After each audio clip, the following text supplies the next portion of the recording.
Господа, под двумя последними видео топовый комментарий был: Костя, ты перестал играть в Викинги, мы за тебя переживаем, все ли у тебя в порядке. Господа, все в полном порядке, вот же они, Викинги, я в них действительно играю и уже дошел до 10 уровня дворца. Чего добились вы? И, кстати, в дополнение к крутым призам, которые Викинги уже разыгрывали ранее, в этот раз проходит новый конкурс, в котором главные призы — это 2 комплекта iPad Air плюс смарт-клавиатура и главный приз MacBook Pro. Выиграть может реально каждый, главное просто играть. В Викингах уже более 20 миллионов игроков, и каждый для себя найдет то, что ему реально по душе. Кому-то нравится просто сражаться и соревноваться, кто-то найдет себе союзников и создаст свой клан. Только ты выбираешь, что тебе прокачивать и как развиваться. Но вернемся к нашему конкурсу. Для того, чтобы выиграть iPad Air плюс смарт-клавиатуру, нужно скачать Викингов вот по этим ссылочкам в описании и дойти до 10 уровня дворца. А чтобы побороться за суперприз MacBook Pro, нужно достичь самого высокого уровня дворца среди остальных игроков до конца месяца. А итоги конкурса будут проведены уже 5 сентября. И как вы прекрасно знаете, каждый клик по ссылочкам в описании помогает моим проектам закончиться быстрее. Так что скачивайте, пожалуйста, Викингов именно по моим ссылкам в описании, и вдобавок вы получите, естественно, 200 голды и бесплатный щит.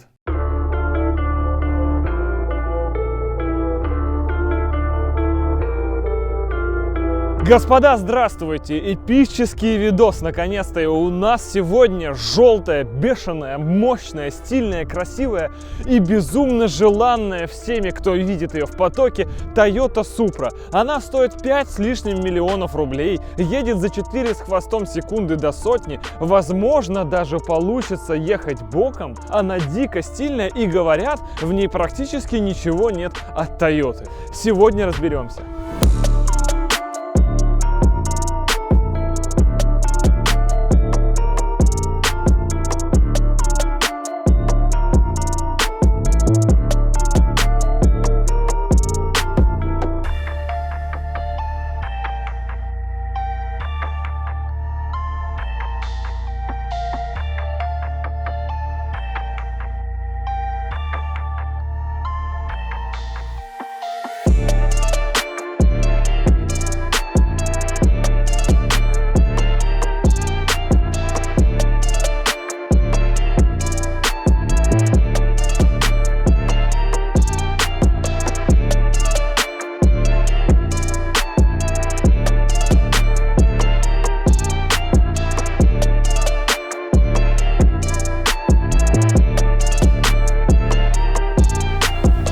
Однако, если мы берем внешность, то на все возгласы о том, что это то же самое, что Z4, позвольте, господа, эта штука выглядит как вообще не гражданский, не серийный автомобиль. Это какой-то, мать его, гиперкар, потому что когда ты едешь на этом по улице, создается ощущение, что ты прямо выскочил из какого-то фильма, может быть, даже с «Форсажа».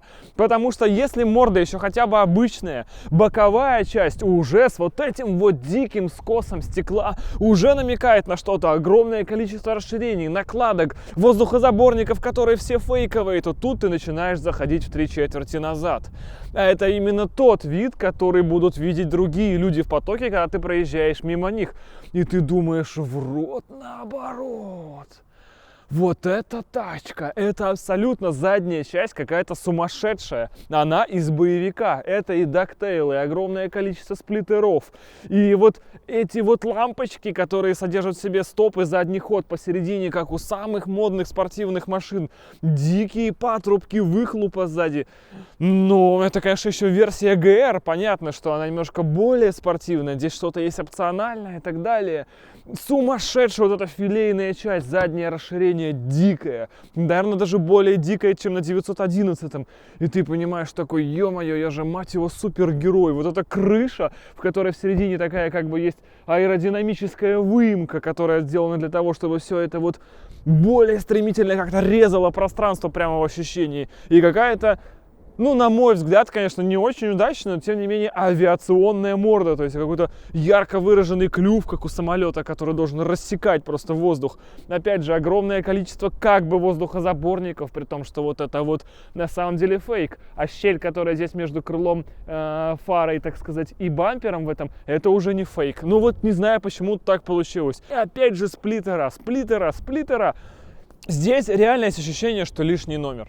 Но однозначно только одно, что про эту внешку можно разговаривать вечно, что Supra это та машина, которая будет кумиром молодежи, которая достойна для того, чтобы висеть на постере на стенке, если кто-то до сих пор так делал. Но это однозначно очень крутая имиджевая тачка, которую прямо хочется иметь и на которой хочется гонять, и ее все смотрят, все фотографируют и, наверное, завидуют. Ну, по крайней мере, так кажется, когда сидишь внутри. Самое главное, господа, это, конечно же, двигатели. Эту самую картину я увидел еще тогда, когда мы снимали в Мадриде первую Супру, и нам тогда запретили почему-то снимать на видео. Я понятия не имею, зачем было запрещать снимать вот это, потому что мы все равно это увидели с вами чуть позже.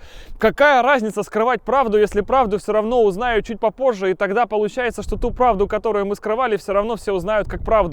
Чё за бред? B58, B30, 440 лошадиных сил, BMW-шный 6-цилиндровый двигатель. Если мы снимем эту крышку, мы везде увидим эти таблички BMW, да можно их даже и не снимать, эту крышку, и таблички BMW в Супре видны, даже не открывая капот, а сразу под лобовым стеклом, где должен быть винт, там специально написано BMW, чтобы вы все успокоились сразу, да, мать его, это оно. Но давайте рассмотрим ситуацию по-другому. Есть некая компания Toyota, которая делает вещи давно. Но это не касается двигателей. Когда Toyota делала последний эффективный двигатель? 3S GTE, 2 литра, 280 сил, селики. Допустим, что у нас стало после этого? 5,7 литра V8, который развивает 360 сил, никуда не едут.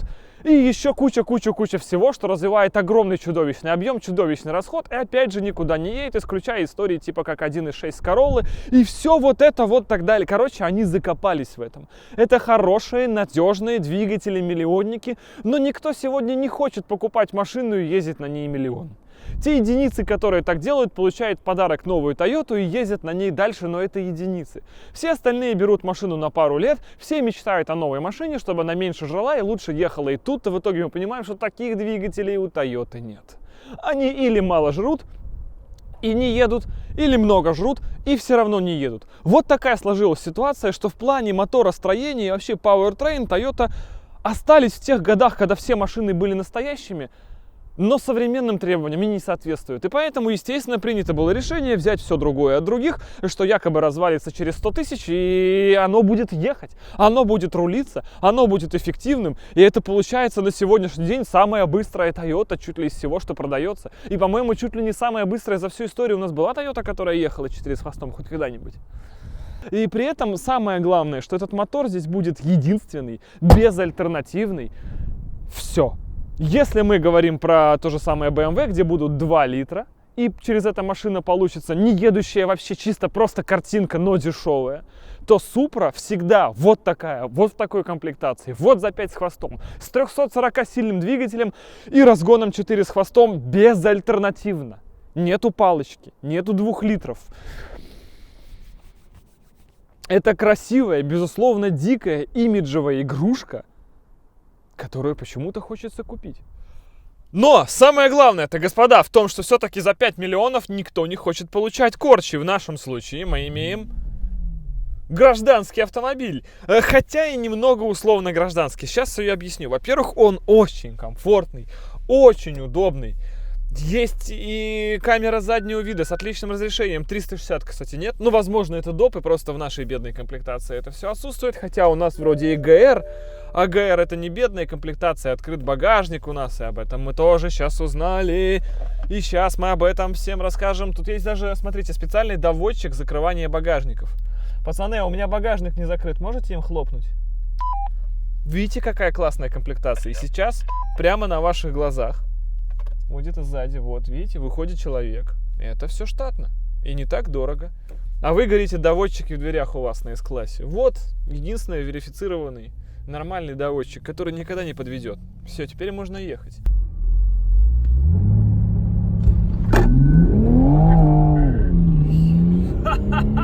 Подскальзывается.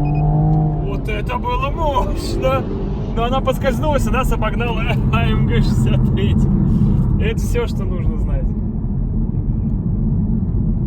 И она поскользнулась все равно. И он сейчас нас снова сделает. Смотри.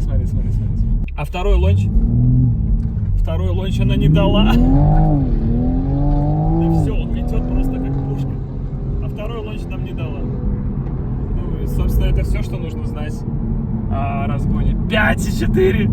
И она с лонча не ушла. Прикинь. Это у нас еще 19 градусов. Это идеальные условия. Сухо. 5,4. С лонча.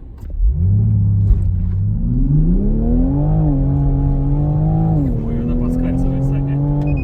5 ровно. О, 5 ровно. Уже легче. Уже сюда. 5 ровно. Уже легче. И чувствовалось, что она просирает все равно старт. Это мы на держаковой резине. И в неплохих очень условиях. Короче, 5. Я верю в 5. И если мы возьмем 3 восьмерки R-ку, кстати.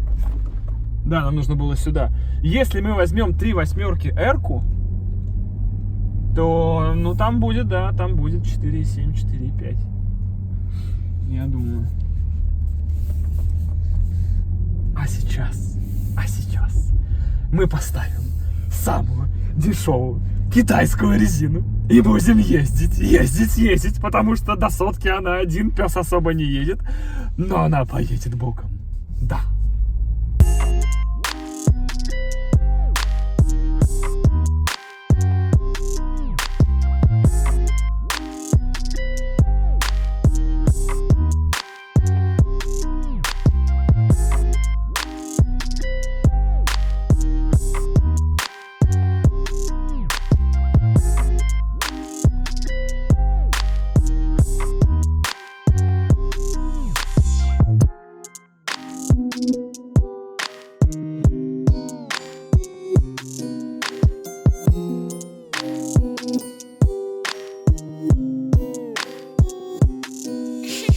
Короче, поскольку мы дофига дрифтеры и собираемся показать 10 из 10, вместо резины за 18 тысяч колесо, мы ставим резину по 8 тысяч за колесо, для того, чтобы она меньше цеплялась, а значит, мне, проще говоря, хоть что-то можно было показать на асфальте. Она не держалась и не распрямлялась сразу.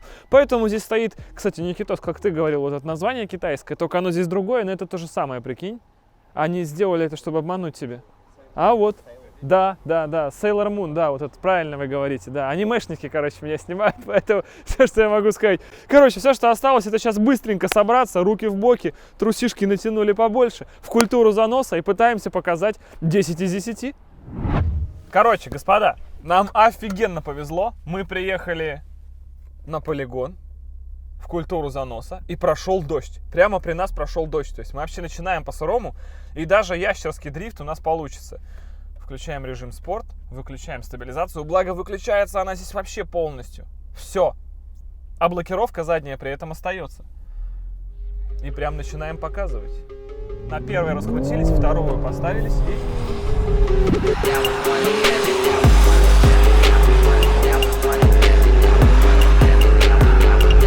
Выворот, пожалуйста!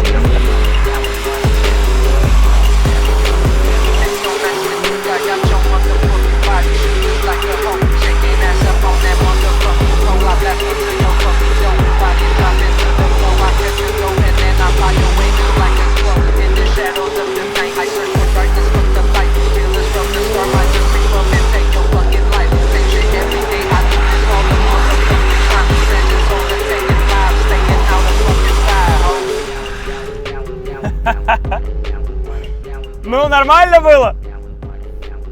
Ну, прям ей совсем не вывернуть. Я вокруг тебя езжу, у меня постоянно руль в упоре, короче. И там угол-то небольшой. Короче, она больше под кольцо, значит, ей нужна более держаковая резина, которая не стоит в стоке. Так, чтобы она хотя бы ехала до сотки и держалась хорошо в поворотах, что она и так уже, в принципе, в стоке умеет делать очень замечательно. Но можно сделать это еще лучше, поставив какую-то реально крутую резину. А дрифт на ней, мне кажется, возможен только по зиме и по заморозкам, потому что смысл бороться с тем, что нет выворота. Смысла, наверное, никакого. На М2, кстати, такая же история была. То есть там... Да, это кольцевая тачка, мы это поняли.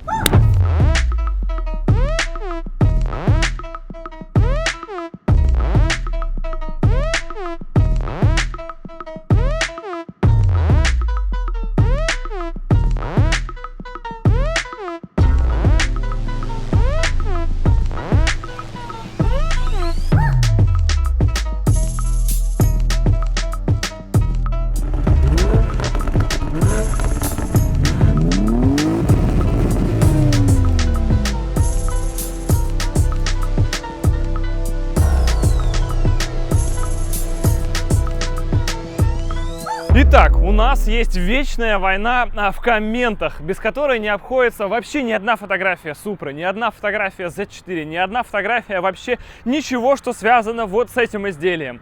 Это 80-й кузов, божественный, легендарный, валящий на втором турбо-джее, на палочке вдобавок, на механике, то есть уже с предустановленной блокировкой заднего дифференциала. Больше не о чем мечтать. Все. Если у вас есть эта машина, вам по жизни больше ничего никогда не надо. Но, однако, что мы имеем? Якобы старый автомобиль. При этом, если мы сравниваем его с характеристиками по новым, то уступает-то он совсем чуть-чуть. Если здесь поставить нормальную резину, в стоке это не бустапнутая машина, по заверениям владельца, едет 5,5. И я, в принципе, при условии блокировки, этому даже верю на палочке. Ну, естественно, для этого нужно зацепиться, для этого нужно знать эту машину, нормально стартануть с места, вовремя и хорошо переключиться, но это 5,5. 5,5 для того, что эта машина была изобретена в первом году выпуска 93 год, который мы имеем экземпляр сегодня на тесте. Здесь лодж-контроль, современные технологии, непосредственный впрыск, еще очень много всего, электронно управляемая блокировка, контроль тягового усилия. Господи, сколько здесь всего! А разница у нас получается полсекунды. Ну, конечно, если здесь будет нормальная резина, и здесь будет тоже держак, возможно, она поедет даже 4,5, но если мы садимся в 80-й кузов, то этот салон представляет из себя храм скорости. Вот сейчас мы еще стояли до того, как снимать видео, и я первое, что сказал, что этот салон нужно поставить в эту машину, потому что когда ты открываешь ее даже сейчас, а этой машине хреново тучу лет, первое, что ты делаешь, это ух ты. Здесь все круто, здесь сумасшедшие приборы, колодцы, ручка, здесь ручник у бедра, салон развернут тебе, ты сел в самолет. И ты такой стоишь и думаешь, блин, короче, что делать?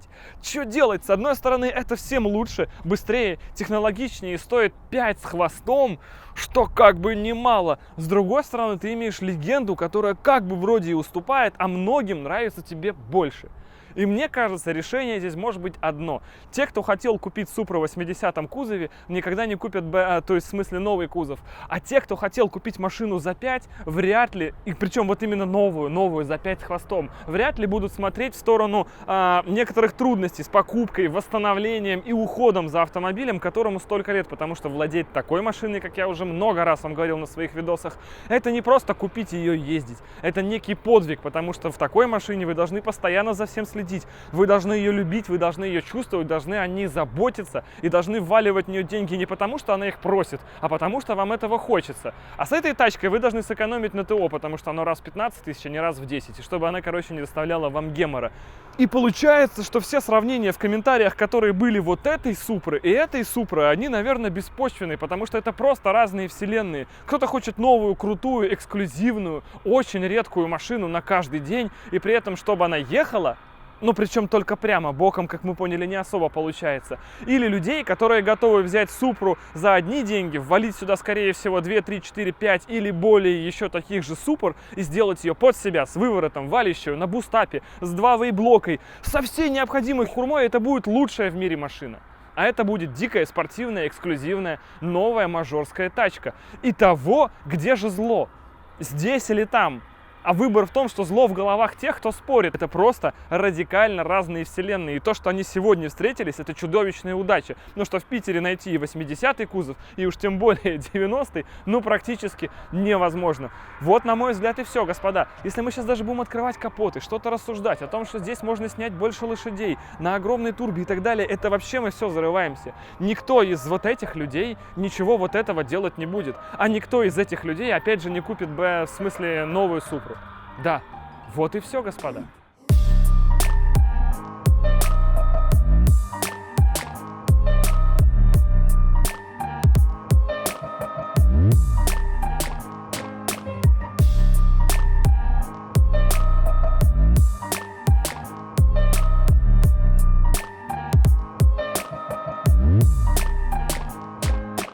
старая Supra — это абсолютно сумасшедшая штука, которая, мне кажется, никогда не постареет. Она всегда будет актуальна. И даже несмотря на то, что последней Supra 80-го кузова, которая сошла с конвейера, 18 лет, а между нашими машинами сегодня разница 26, мне одинаково хочется прокатиться и на красной машине, и на желтой. Чтобы окончательно установить, есть ли между ними вообще конкуренция, нам нужно сделать последний эксперимент.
Короче, 80-й кузов победил. Там можно долго рассказывать про то, что типа машины эти стояли лучше, и это топ кастом проект 2000 всегда.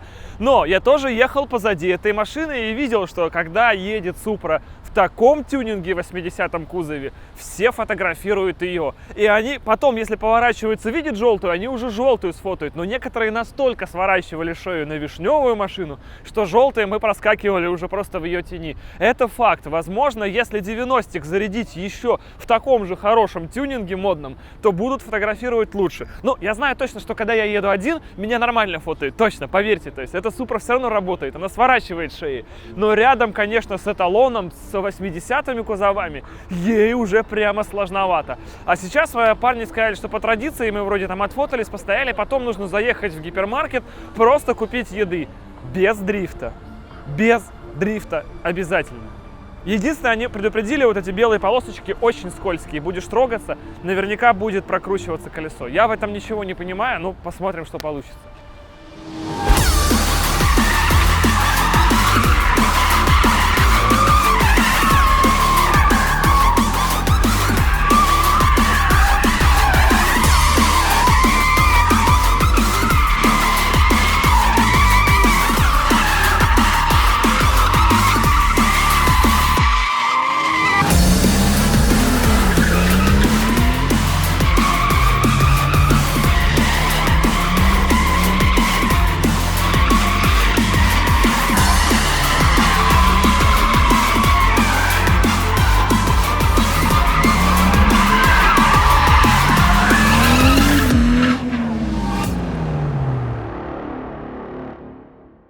Но для чего нужна эта тачка?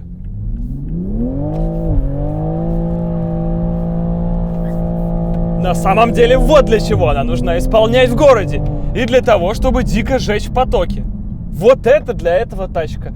То есть изначально, я вам объясню, она тащилась под кольцо. Они делали так, что, выехав на трек-дэй, вы не чувствуете абсолютно никаких проблем. Отлично настроенная подвеска, еще бы, тем более. Отличная управляемость, отличная динамика. То есть она сходу едет 5 секунд на гражданской резине со светофора. И если вы поставите хорошую резину, как я уже и говорил, держаковую, я верю в 4.5, 4.6. На такой китайской поддрифт, как у нас сейчас, вас ждет разочарование в виде 6 секунд, но это не тема. Трек-дэй для многих это долго, это странно, нужно куда-то ехать, нужно куда-то ходить. То есть, в принципе, платить еще за эти какие-то деньги. Все любят то, что можно испытать прямо по пути домой. А это, естественно, спорт-режим на отключенной стабилизации и шашечки. Все очень любят шашечки. Без шашечек в нашей жизни никуда. И эта машина доставит вам от этих шашек нереальное удовольствие. Дело в том, что подвеска настолько сбалансирована, что у вас нету огромных боковых перегрузок. То есть, когда вы перестраиваетесь, вам не норовит оторвать на ней голову. Когда вы ускоряетесь, если у вас, как сейчас, отключена у меня стабилизация, а я считаю, что это единственный возможный способ передвижения на этой машине с удовольствием, это отключенная стабилизация. Вы можете ее отлавливать. Она при этом довольно прогнозируема и понятна. То есть, снос наступает очень быстро и резко, но вы об этом все равно знаете. И это очень важно. Господи, мощности настолько много, что когда вы нажимаете на газ, и машина ловит всякие кочки, трещинки и все прочее, зад начинает попытаться куда-то сорваться, потому что очень много крутящего момента, особенно на такой резине, как у нас сейчас. И через это вы этот зад, естественно, пытаетесь отловить. И это настолько прикольная штука, что это начинает со временем даже нравиться. Вы уже не понимаете, как ездить просто спокойно. Потому что это драйв. Это отлично настроенная вещь. И руль здесь короткий, он просится, то есть даже вот на таком вращении она уже вся норовит куда-то уйти. Отличная обратная связь при этом. Да, они делали ее под трек. Однозначно они делали ее под трек. Дрифтить на ней — это исключительно дань моды, но ее надо было соблюсти. Если сейчас модно дрифтить в этой имиджевой тачке, а у меня создается впечатление, что это все-таки имиджевая тачка. Да, стабилизацию здесь включать не надо на этой тачке никак. Нужно все время с ней бороться. Так вот, в этом имидже не хватает немного дрифта. Ведь если мы вспомним предыдущее поколение, то оно сегодня всеми сразу покупается уже на ручке. Все ценят, чтобы она была на ручке, потому что там есть сцепление, потому что можно дрифтить, и практически у всех уже стоит блокировка. И это реально круто.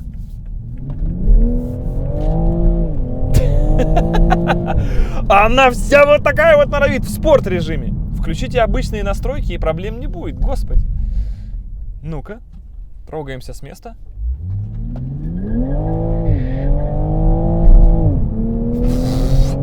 Мне это нравится, и мне нравятся вот эти шашки, вот эта управляемость сумасшедшая, подныривать куда-то, кого-то обгонять в потоке, резко. Нельзя называть это слово, потому что дети спрашивают у папа, а что такое вот без... Поэтому сегодня этого слова не будет. Но это то, для чего эта машина подойдет идеально. И да, это не совсем законно. Зачем нарушать правила? Ведь можно ездить спокойно, всегда можете включить спорт-режим, и вот 60 км в час, и все. Нет, это немножечко не то. Вот это то. И я бы даже сказал, что для такого характера, для такой мощности, для такого двигателя у нее весьма компромиссная коробка. Если бы она еще переключалась с ударами, если бы в этом было больше настроения, больше драйва, это было бы реально жестко. Это было бы прямо очень-очень жестко. И, кстати, да, в этих предыдущих дублях, помимо того, что я говорил про эти дикие шашки и прочее, всего этого вы, безусловно, не видели. Потому что я не люблю нарушать. Я устал. Каждое видео последнее время вот какая-то дикая машина, которая просто провоцирует. Ты начинаешь дубасить. Это нехорошо. Это нехорошо. Поэтому все-таки, несмотря на все, что я говорил, трек-дэй, съездите на трек, на этой тачке, отдубасьте на ней, и вам не захочется больше вытворять ерунду в городе. Поверьте, это единственный правильный вариант.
Итак, она практически идеальна внутри. Надо только чуть-чуть добавить шумки. Она практически идеальна, если вы хотите ехать шашками. Надо только поставить держаковую резину. Лично по мне, хотя я понимаю, что это вкусовщина, она практически идеальна внешне. Ей бы быть чуть пошире. И все эти тезисы ведут к тому, что это практически идеальный автомобиль под проект. Если сейчас сделать ее шире, сделать ей выворот, может быть, даже механическую коробку передач, если кто-то это сделает, причем с сохранением, может быть, даже родного BMW мотора, ну а почему бы с другой стороны нет? Потому что задний дифференциал с блокировкой работает ну просто идеально. А чтобы сделать выворот, нужно опять же шире растаскивать колеса, потому что здесь лонжероны сидят очень широко, они практически здесь возле колеса, и если вы даже запилите сошки, то колесу будет все равно физически не вывернуться, оно просто упрется в лонжерон. Опыт такой постройки уже есть у японцев, это, собственно, ни для кого не новость. То есть надо ставить или подвеску вот эту Weissfab, или все-таки огромные проставки, делать широким кузов, еще бы механику, и вот тот, кто сделает это первым, по дорогам общего пользования, рискует даже не нарваться на 12.5.1, потому что всегда можно сказать, что командир, ну это же Edition One, их там 3 в России, 1 в Сибири, вы прекрасно знаете, и командир скажет, наверное, да, ведь эта машина настолько эксклюзивна, что никто не знает, в каких комплектациях, как она вообще выглядит. Я уверен, что если вообще вас остановит человек на расширении, ну сотрудник ГИБДД остановит эту тачку на расширении, вообще поймет ли он, что это не завод. Потому что даже так, как я и говорил в начале, она выглядит достаточно футуристически. Она действительно спустилась сюда из какой-то игры или вот тут, ну вот это вот сток или не сток. Вот как понять это сотруднику вот на месте? А если этого будет просто чуть больше? И учитывая, что в России их всего завезли, по-моему, 19 или даже 22, там какая-то вот такая вот цифра была, то вариант того, что вы увидите Супру на дороге, он настолько маловероятен, что вот действительно первые те 5-10 человек, кто сделают из этого кастом-проект, они сорвут такую кассу, которая может отзвенеть не только в России, но еще за рубежом. И это то, что отличает ее, безусловно, от BMW Z4. Кто бы что ни говорил. И да, та машина может быть дешевле. И да, и там еще много чего. Да, и это, грубо говоря, одно и то же. И делают ее на том же заводе, и делает ее тоже BMW для Toyota. То есть Toyota имеет к этой машине отношение в виде того, что они у себя в корзине на сайте, видимо, BMW «Построй мне тачку», выставляют количество экземпляров и кнопку «Добавить в корзину» и потом оформить заказ. Видимо, по карте платят, вводят лицевой код. Вот что интересно в конце. Или там какие-то другие платежи у них в Европе. Все! На этом Toyota здесь заканчивается, но с другой стороны, если бы они не сделали этого дизайна, мы бы никогда не узнали, что бывают такие красивые машины, даже с той же технической частью. Поэтому, если мне вот однажды бы предоставили выбор, и здесь бы стояла Z4, а здесь бы Supra, и это вкусовщина 100% воды. Это никакой совет, не призыв к действию, это лично мой выбор, и он может быть неверным. Но мне плевать, я бы взял эту штуку. Потому что вы можете выбрать или Z4, хотя и уникальную, но все равно очень прилизанную под всю линейку остальную BMW, или что-то совершенно выдающееся из рамок привычного. И в этом и есть основное преимущество Supra. Нам больше никогда не дают Toyota, но я должен это сказать, что это идеальная BMW Z4. Это вот, но оно так и есть, абсолютно. И пусть мне больше никогда не дадут ни одной Toyota, но это лучшее, что сделала Toyota в моем понимании за последнее время. Toyota сделала идеальную BMW Z4. Многие будут со мной спорить, но это я готов на этом настаивать. Я проездил на этой тачке неделю, я купил желтые кроссовки. Я хочу с ней остаться, но она не подходит мне просто потому, что у меня долбаная сельская жизнь. Но это я. Всем остальным она подойдет абсолютно без исключений. Это очень крутая тачка, и это Toyota Supra. Это Toyota Supra, я настаиваю, только из-за этой внешки. И это точка. Спасибо вам огромное, что смотрели это видео. Огромное всем удачи. Давно у нас не было таких, казалось бы, хоть и обычных, но настолько необычных машин. Пока.